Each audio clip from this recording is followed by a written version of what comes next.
하나님 감사합니다. 기도합니다. 하나님 아버지, 오늘도 거룩한 주일 하나님께 나와 예배드리며 말씀 듣게 하시니 감사합니다. 하나님의 말씀 우리가 잘 받아 이 세상에서 하나님의 거룩한 백성답게 영생을 소유한 사람답게 살아가는 우리 삶이 되게 도와주옵소서. 이 시간 주의 성령이 각자 심령 가운데 역사할 줄로 믿사오며 예수님 이름으로 기도하옵나이다. 아멘. 할렐루야. 하나님의 크신 복이 여러분 가정에 넘치길 바랍니다. 오늘 본문에서는 니고데모라는 사람이 예수님을 밤중에 찾아옵니다. 이 니고데모가 예수님에게 하는 말이, 랍비여, 우리가 당신은 하나님께로부터 오신 선생인 줄 아나이다. 하나님이 함께 하시지 아니하시면 당신이 행하시는 이 표적을 아무도 할 수 없음이니이다 라고 합니다. 니고데모의 이 말에 주님은 니고데모의 생각과 궁금증에 대한 답은 하시지 않고 정색을 하시면서 아주 심각한 말씀을 하십니다. 주님의 심각한 태도가 3절에 나오죠. 예수께서 대답하여 이르시되 진실로 진실로 내게 이르노니 라고 강조를 하면서 아주 심각하게 중요한 말씀을 하시는 겁니다. 그러면서 주님이 하시는 말씀이, 사람이 거듭나지 아니하면 하나님의 나라에 볼 수 없느니라. 거듭나지 아니하면은 하나님의 나라에 들어갈 수가 없고 하나님의 나라를 볼 수 없다라고 그렇게 니고데모에게 말씀하고 있는 겁니다. 그런데 니고데모라는 사람은 어떤 사람이냐면 본문에서는 유대인의 지도자라고 소개하고 있습니다. 니고데모는 바리새파 사람으로서 당시 유대의 최고 의회 기관인 산헤드린 공회원이었습니다. 그가 공회원 중에 일원이었기 때문에 예수님에 대한 정죄하는 공회에서 예수님을 변호했습니다. 요한복음 7장에 보면은요, 대제사장과 바리새인들이, 즉 산헤드린 공회가 사람을 시켜서 예수님을 체포해 오게 했습니다. 그 사명 가지고 간 사람들이 예수님이 하시는 말씀과 사역을 보고는 그냥 감동받고 예수님과 함께 오지 않고 빈손으로 돌아왔습니다. 그 모습을 꾸짖으면서 왜 그냥 왔느냐라고 하니까 그 사람들이 하는 말이, 그 사람이 말하는 것처럼 말한 사람은 이때까지 없었나이다 라고 보고하는 겁니다. 그 말에 대제사장이 분노하면서 꾸중할 때에 니고데모가 거듭니다. 우리 율법은 사람의 말을 듣고 그 행한 것을 알기 전에 심판하느냐라고 반문합니다. 이 말은 예수님에 대해서 제대로 알아보지 못하고 그냥 소문만 듣고 예수님을 신문하겠다고 잡아오라고 하느냐, 부당하다라는 것을 니고데모가 지금 말하고 있는 거죠. 또 요한복음 19장에 보면은 예수님께서 십자가에 돌아가셨을 때에 아레마대 사람 요셉이 빌라도에게 예수님의 시체를 달라고 해서 자기가 만들어 놓은 그 묘지에다가 장사를 합니다. 이때도 니고데모가 찾아와서 몰약과 침량 섞은 것을 100리트라 정도를 가지고 와서 장사를 돕습니다. 이 니고데모가 로마 카톨릭과 또 동방 정교의 전승에 의하면은 나중에는 예수님을 믿는 크리스찬이 되었고, 그가 예수님의 순환과 죽음에 대해서 자세히 기록한 니고데모 복음서를 썼다라고 전해지고 있습니다. 그리고는 나중에 유대인들에 의해서 순교당했을 것으로 보고 있는 겁니다. 이런 니고데모가 공회의 분위기와 사람들을 의식했기 때문에 당연히 다 볼 수 있는 낮에는 오지 못하고 밤에 주님께 찾아온 것입니다.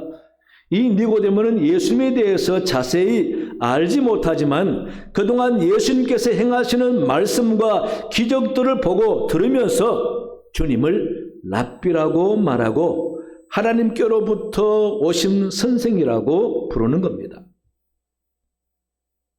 즉 니고데모의 이 말은 주님이 진짜 하나님이 보내신 선지자 메시아가 맞는지를 알고 싶다라는 거죠. 메시아가 아니고는 이런 기적을 행하고 이런 말씀을 할 수가 없다라고 판단됐기 때문입니다. 그런데 주님은 이러한 니고데모의 질문에 다소 엉뚱한 대답인 사람의 거듭남에 대해서 말씀하시는 겁니다. 주님은 내가 누구이다라는 말을 다 하기 앞서서 나로 인하여 사람들이 거듭나지 아니하면은 하나님의 나라에 들어가지 못한다라고 가르치고 있는 겁니다. 주님의 설명은 사실 굉장히 길게 이야기해야 되는데 다 생략하고 가장 중요한 결론을 말씀하신 겁니다. 사람은 거듭나야 한다. 그래야 구원받고 천국 간다라는 이 결론을 말하는 겁니다. 니고데모는 그 당시는 그게 무슨 말인지 몰라서 엉뚱한 질문을 합니다. 하지만 주님은 3년 내내 사람들에게 거듭남과 중생을 가르치고 천국 복음을 전파하신 것입니다. 그래서 저와 여러분들은 예수님에 의해서 거듭난 사람들입니다. 사도 베드로가 베드로전서 1장 3절에서 확인시켜주고 있습니다. 우리 주 예수 그리스도의 아버지 하나님을 찬송하리로다. 그의 많으신 긍휼로 예수 그리스도를 죽은 자 가운데서 부활하게 하심으로 말미암아 우리를 거듭나게 하셔서 산 소망이 있게 하시며 라고 가르치고 있습니다. 예수님의 죽음과 부활에 의해서 저와 여러분은 거듭나서 이제는 산 소망을 가지고 살게 되었다라는 그런 변화를, 그런 새로운 모습을 사도 베드로가 가르치고 있는 것입니다. 그래서 저와 여러분 다 거듭난 사람들입니다. 거듭난 사람이면은 다시 태어났단 말 아닙니까? 다시 태어났다 그 말은 우리가 달라졌다, 변화되었다라는 말입니다. 그럼 안 믿는 사람과 믿는 사람이 다르게 변화되었다는 말입니다. 어떻게 변화됐는가? 거듭난 사람이 변화된 모습이 어떤가? 라고 물을 때에 첫째는요, 실존의 변화입니다. 쉽게 말해서 사람은 늘 생존과 실존의 경계선상에서 갈등하면서 선택하고 살아가는 존재라는 겁니다. 생존은 목숨을 유지하는 것이 최우선적인 삶이기 때문에 먹고 마시고 자고 자신의 생존 외에 다른 것은 별 관심이 없습니다. 그래서 열심히 돈 벌어서 잘 먹고 잘 사는 것이 관심이기 때문에 동물적인 본능에 충실한 삶을 살아가는 사람이다 라고 할 수 있습니다. 이런 사람은 남에 대해서 관심이 별로 없습니다. 그저 남들 다 내가 살아가야 할 생존 수단으로 보기 때문에 그렇습니다. 그래서 나와 다른 존재에 대한 존중함이나 그들의 처지를 쉽게 인식하지 못합니다. 그저 자신의 욕구를 만족하고 자신의 필요를 채우기 위해서 가장 기본적인 삶을 충실히 사는 사람입니다. 그러나 반면에 실존은 삶의 가치를 추구하는 삶이라 할 수 있습니다. 내가 왜 태어났고 어떤 일을 하고 살아야 가치 있는 삶인지를 끊임없이 자문하고 모든 존재들을 존중히 여기면서 내가 존중하니 상대도 존중하고 이런 소중한 삶들이 어떻게 살아야 바람직한 삶인가 생각하는 것입니다. 그래서 다른 사람을 이해하고 다른 사람을 도와주고 같이 살아가면서 공동체에도 유익을 끼치는 것이 무엇인지 생각할 줄 아는 것이 바로 실존적인 삶이라는 것입니다. 대부분의 사람들은 실존을 놓고 고민하지 않습니다. 다 생존을 놓고 고민합니다. 실존을 놓고 가장 많이 고민하는 종교가 무엇이냐고 한다면은 사실상 불교입니다. 불교는요, 생존이 중요하지 않습니다. 그래서 세상을 떠나고 속세를 떠나서 아무도 없는 곳에서 최소한의 생존 양식만 가지고 평생 죽을 때까지 실존을 놓고 고민하는 그런 사람들이 것이죠. 그러다가 풀지 못하고 죽습니다.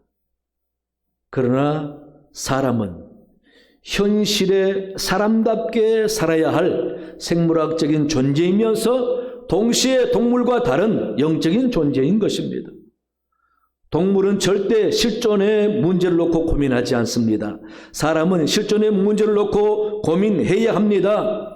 그럼에도 불구하고 진짜 중요한 실존의 문제는 밀쳐놓고 생존의 문제만 급급해하는 것입니다.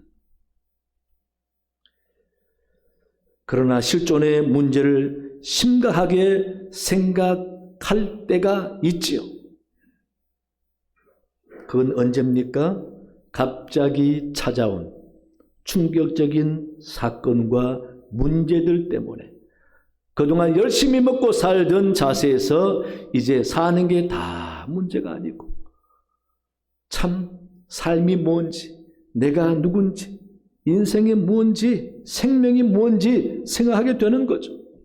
예를 들어 병원에 갔더니 암사기입니다. 말기라서 삶을 정리해야 되겠습니다. 이런 말 들으면은 그동안 열심히 살아오던 사람이 생존 본능으로 살아온 사람이 이제 생존은 필요 없습니다. 그때는 심각하게 실존을 생각하는 거죠.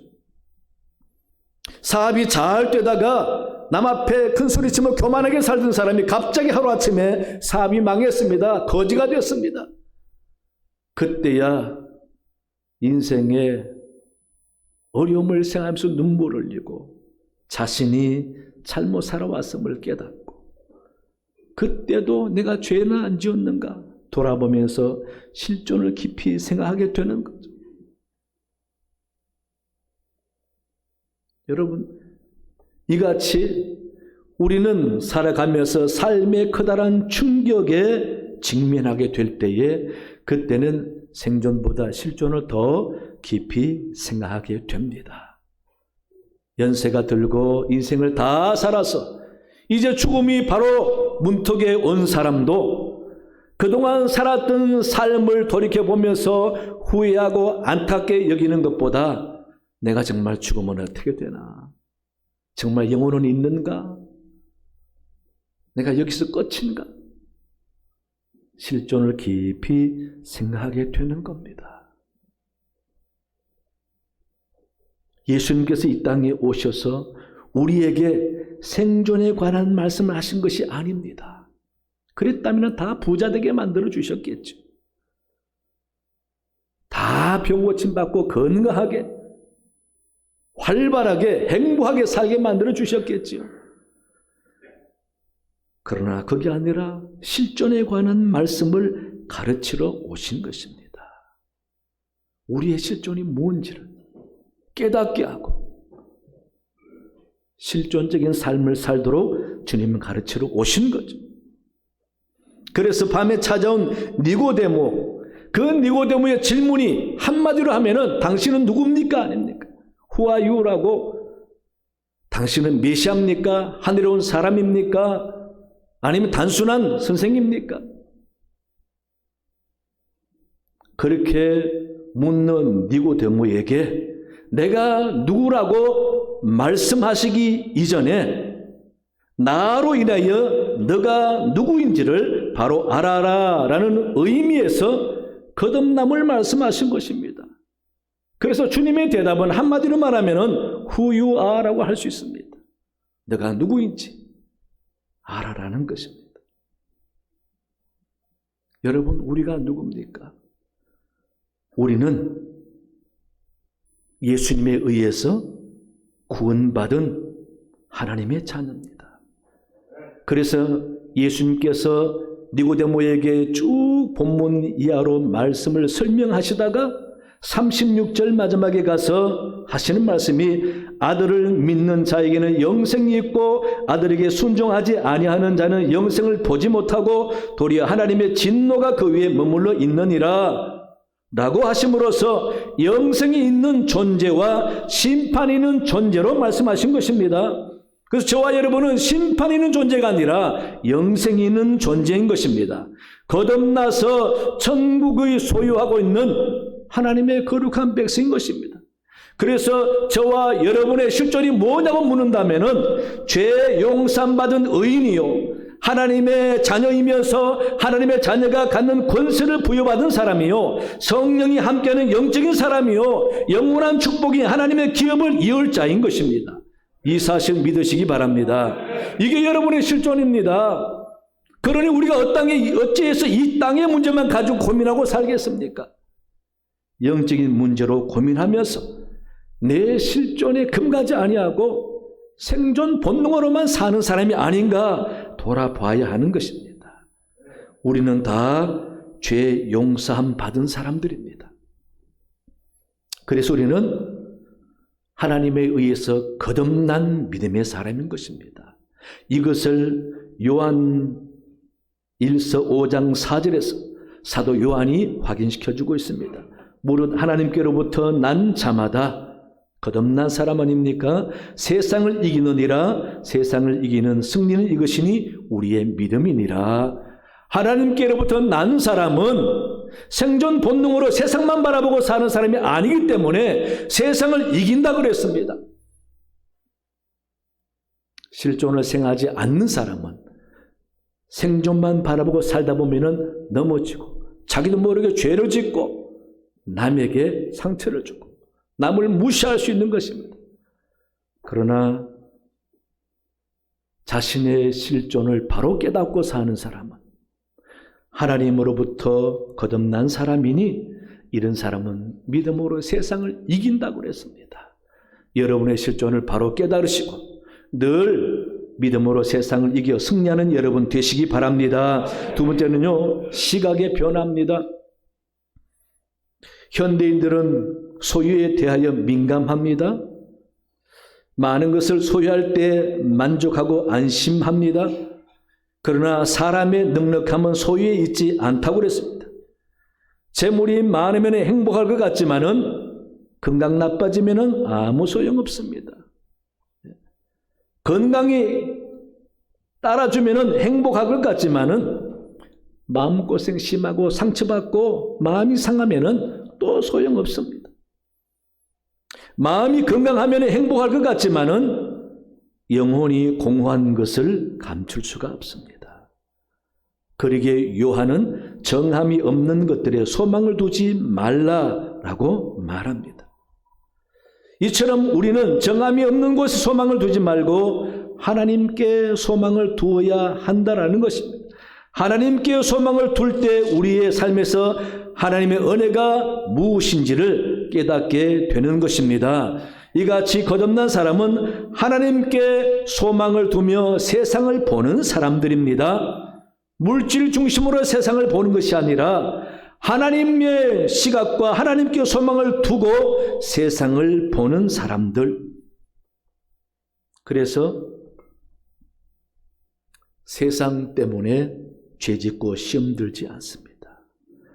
물질 중심 사상에서 은혜 중심 사상으로 변해갑니다. 자기 자신을 대단하게 생각하지 않습니다. 하나님의 은혜 받은 사람으로 보기 때문에 하나님의 도움 없이는 한순간도 세상에서 내가 살 수 없다고 보고 있습니다. 그러니 살아가는 하루하루가 다 하나님의 은혜요 감사가 넘치게 되는 것이죠.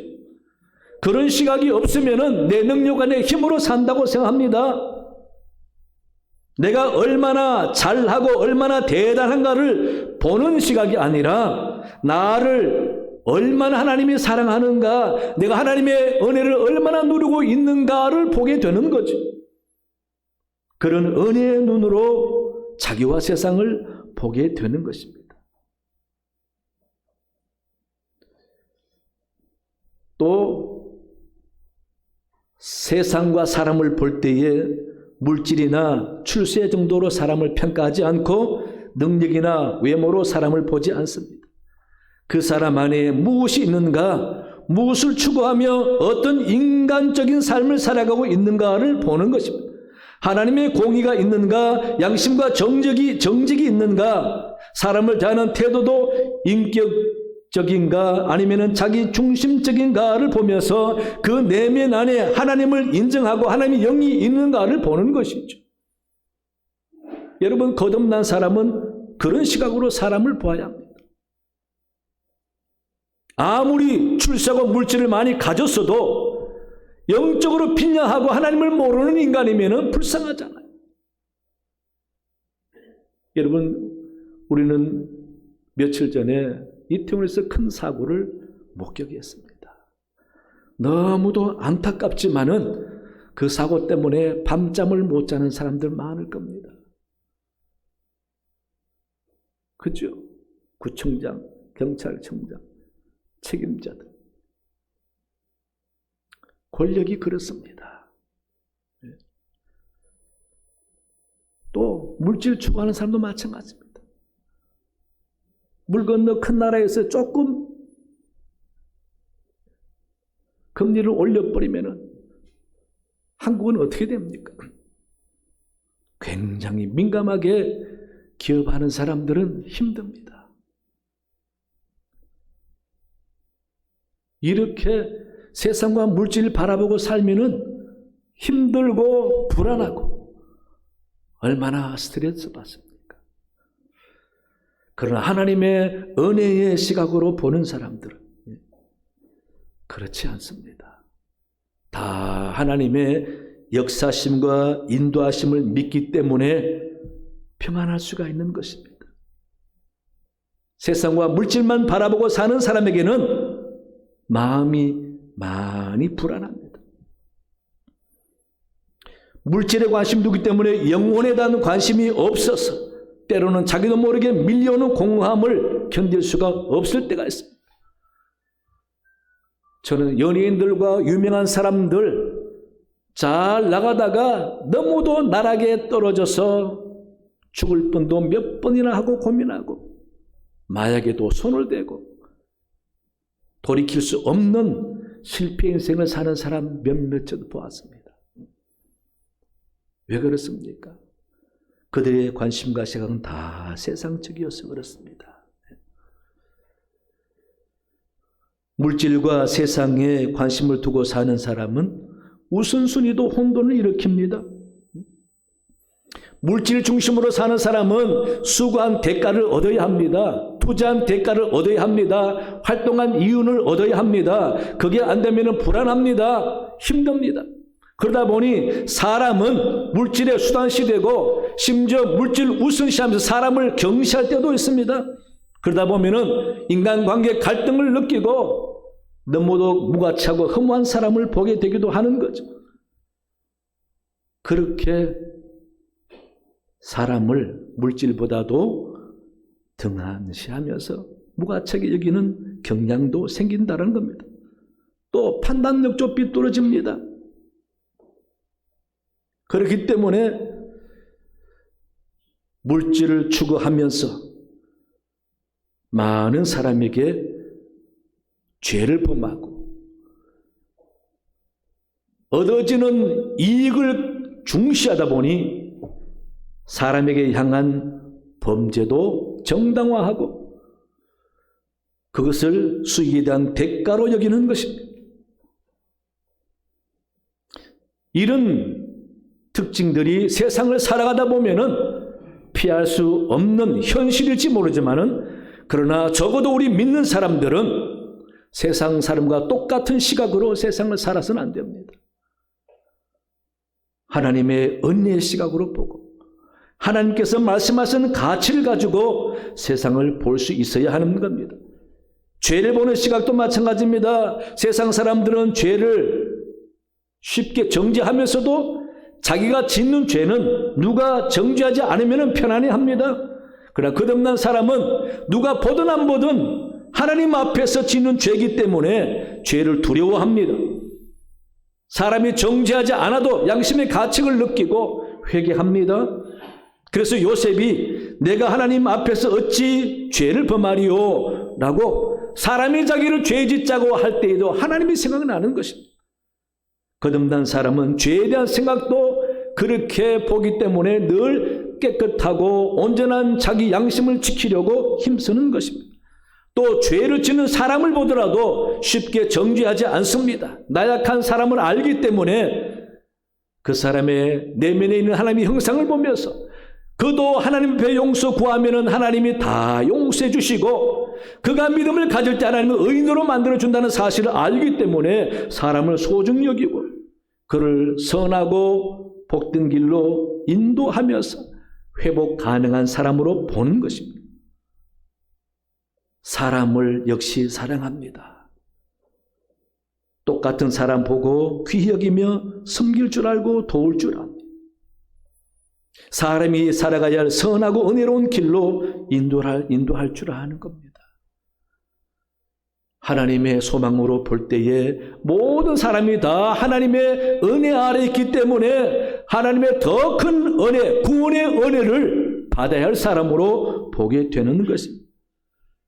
그래서 거듭난 사람은 물질 중심으로 사람 보는 것이 아니라 하나님의 구원의 은혜의 눈길로 사람을 보게 되는 겁니다. 그게 거듭난 사람의 시각이라 할 수가 있습니다. 돈 잘 버는 사람보다 신앙생활 잘한 사람 더 귀하게 보여야 돼요. 교회는 예배는 빼먹으면서 사회에서 출세해서 장자리에 앉아서 있는 사람 부러워하는 시각이 아닙니다. 교회에 와서 작은 일이라도 하나님 앞에 성실히 교회 생활하고 봉사하는 모습이 더 귀하다고 보여야 되는 거예요. 그게 거듭난 사람의 시각이 아니겠습니까?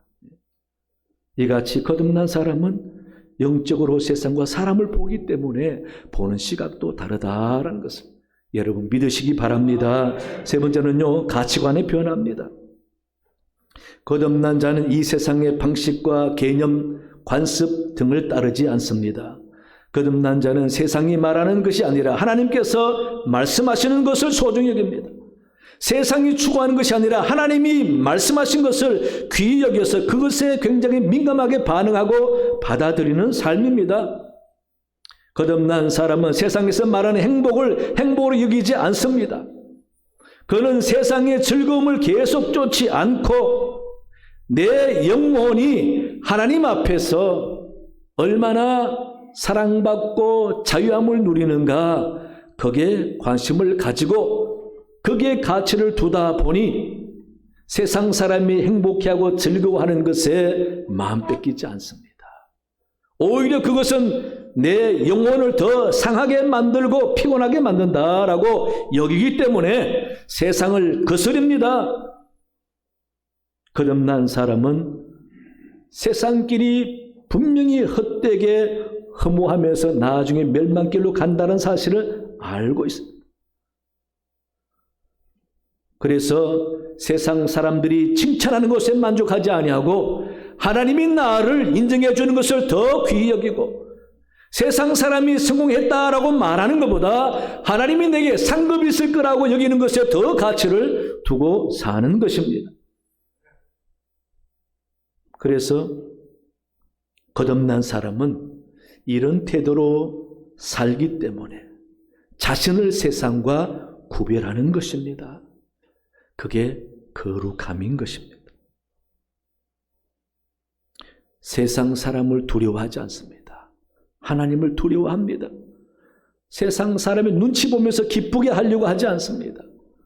하나님을 기쁘게 하고 하나님이 말씀하신 것을 비록 멸시와 핍박이 따라도 그것을 선택하면서 고난의 길을 가는 것이 바로 영적인 가치관을 가지고 사는 사람이라는 겁니다.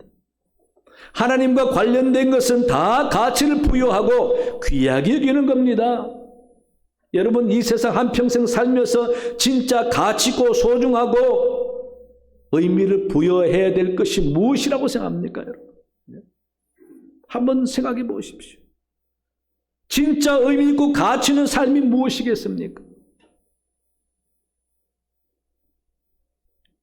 세상이 각박하다 보니 먹고 사는 문제 외면할 수 없는 것은 현실이죠. 하지만 우리는 먹고 사는 생존 문제에 끌려다니면서 나도 모르게 하나님을 부인하고 죄지는 삶을 살아서는 안 되잖아요. 차라리 세상에서 가난을 선택할지라도 우리 하나님을 인정하고 하나님 말씀에 합당한 삶을 결단해서 살아가는 용기가 있어야 하지 않습니까? 그렇게 좁은 길을 걸어가면서도 감사하고 영적인 만족을 누리면서 하나님 바라보면서 의인된 온전한 삶을 세상과 구별해서 살아가는 사람이 거듭난 사람이고 거룩한 사람이라는 것입니다. 세상 삶 열심히 사세요. 부지런히 사세요. 하지만은 내가 하나님을 부인하는 일인가? 아니면 출세를 쫓아가는 일인가라는 판단이 있을 때는 용감하게 거듭난 사람답게 판단해 보시기 바랍니다. 결정해 보시기 바랍니다. 그럴 때 과연 하나님이 나를 외면하고 내 판단을 모른 척 하시고 끝까지 나를 힘들게 만드실까? 한번 시험해 보시기 바랍니다. 그렇게 믿음의 결단을 가지고 세상 사람들이 좋아하는 것을 가치관으로 삼고 살지 않고 우리 하나님과 하나님의 은혜와 하나님의 말씀을 소중하게 여기면서 끝까지 살아가는 자에게 하나님의 놀라운 은혜가 있는 것입니다. 하나님과 관련된 것이면 다 좋은 거예요. 그래서 예배도 기도 생활하는 것도 말씀도 다 좋은 겁니다. 여러분, 우리는 살아가면서 하나님의 은혜를 많이 느끼고 누려야 됩니다. 하루 동안에 한 번도 하나님의 은혜를 느끼지 못한다면 회개하셔야 됩니다. 하나님의 은혜는 내가 영적인 눈을 크게 뜨면 뜰수록 보이는 것입니다. 모든 삶에 보이는 것입니다. 예? 어제도 하나님의 은혜였고 오늘도 하나님의 은혜였고 내일 또 하나님의 은혜 속에 사는 나 자신을 발견하게 될 때에 순수한 은혜의 사람이 되지 않습니까? 이런 은혜의 사람이 살아가는 삶은 하나님이 기뻐하시고 그런 삶을 통해서 영광 드러내는 것입니다. 그래서 거듭난 사람은 자신이 하나님의 은혜로 인해서 산다라는 것을 알기 때문에 하나님을 위해서 언제나 힘쓰고 정성을 들이고 그러다 보니 교회 생활도 열심히 하고 예배도 열심히 정성을 들이고 혹시나 내가 교회 생활과 예배를 통해서 죄 짓지 않을까 돌아보고 여러분 욥이 그랬지 않습니까? 자기 자식들이 생일잔치하고도 죄 지을까 봐 그 다음날 다 아이들 이름대로 번제를 드렸어요. 그러한 삶의 모습으로 이 세상에서 출세하고 돈 벌고 남들 앞에 앞장서는 것이 참 인생의 가치 있는 것이 아니라 무엇이 되든지 어느 길로 가든지 하나님께 영광이 되는 것인가 하나님을 영원롭게 하는 것인가를 가치 기준으로 삼고 살아가게 될 때에 나도 모르게 우리 삶을 통해서 하나님의 영광이 드러나게 되고 하나님도 우리를 도와주시는 것입니다. 여러분, 저와 여러분은 거듭난 사람들입니다. 과연 거듭난 사람들이면 변화된 사람이면 내가 무엇이 변했을까 한번 돌아보시면서 거듭난 자의 변화된 모습을 하나씩 찾아가시고 없다면 결단해서 그 삶을 살아가시면서 생명을 소유한 거듭난 자의 온전한 삶을 살아가는 여러분 되시기를 간절히 축원합니다. 하나님 아버지 감사합니다. 우리는 하나님의 자녀입니다. 예수 그리스도의 보혈의 피로 말미암아 거듭난 사람들입니다. 거듭난 하나님의 자녀이면서 아직도 세상 사람과 똑같이 사는 것이 아닌지 돌아보게 도와주옵시고 하나님의 거룩한 백성답게 결단해 살아가는 저들 되게 도와주시옵소서. 감사하며 예수님 이름으로 기도하옵나이다. 아멘. 찬송 286장 부르시며 준비하신 예물 봉헌하시겠습니다.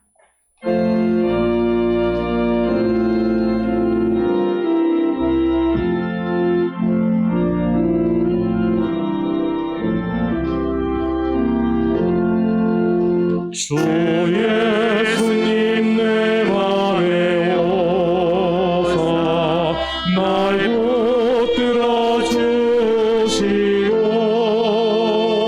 내 마음에 새 힘을 주사 늘 기쁘게 하소서. 사랑의 주 내 맘속에 찾아오사 내 몸에 사시고 내 상함만 고치소서. 주 예수님 내 맘에 오사 내 소원 다시고 내 무거운 짐 맡아줘서 난 평안을 주소서. 사랑의 주 내 맘속에 찾아오사 내 몸 하시고 내 상함만 고치소서. 주 예수님 내 맘에 오사 날 정결케 하시고 그대를 내 맘에 채워 늘 충만케 하소서.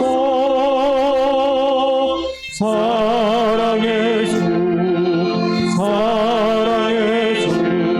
내 맘속에 찾아오사 내 몸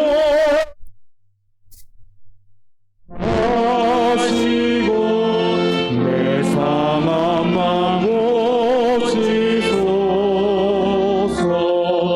주 예수님 내 맘에 오사 내가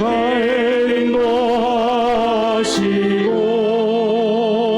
주 성령을 내 맘에 채워 늘 충만케 하소서.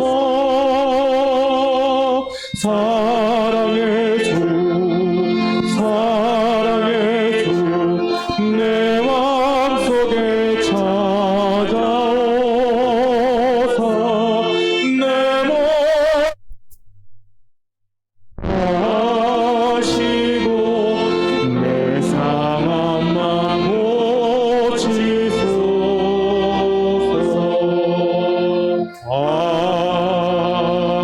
아멘. 좋으신 하나님 아버지, 오늘도 주님께 예배드리게 하시니 감사합니다. 귀한 예물 구별하여 정성껏 드리게 하시니 감사합니다. 우리 성도 삶 하나님이 친히 도우시고 살펴주시옵소서. 경제적으로 많이 어려운 시대에 우리 성도의 생업과 일터와 물질 하나님이 지켜주시고 도와주심으로 큰 고통과 어려움과 사고 없게 도와주시고 물질의 넉넉함으로 말미암아 생활에 안정을 가지고 살아가도록 복을 내려 주옵소서. 자녀 손들이 잘 되게 해주시고 하나님 특히 수능을 준비하는 자녀와 진로와 여러 가지 일도 고민하고 기도하는 자녀 손들에게 은혜를 주시고 저들 앞길을 형통하게 해 주옵시며 하나님의 인도하심 따라 살도록 복을 내려 주시옵소서. 가정에 질병의 위협이 없게 도와주시고 아버지 원수마귀 사탄 저주가 다 떠나게 도와주시고 성령의 도우심으로 늘 평안하며 건강하며 안정된 삶을 살아가도록 복을 내려 주시옵소서.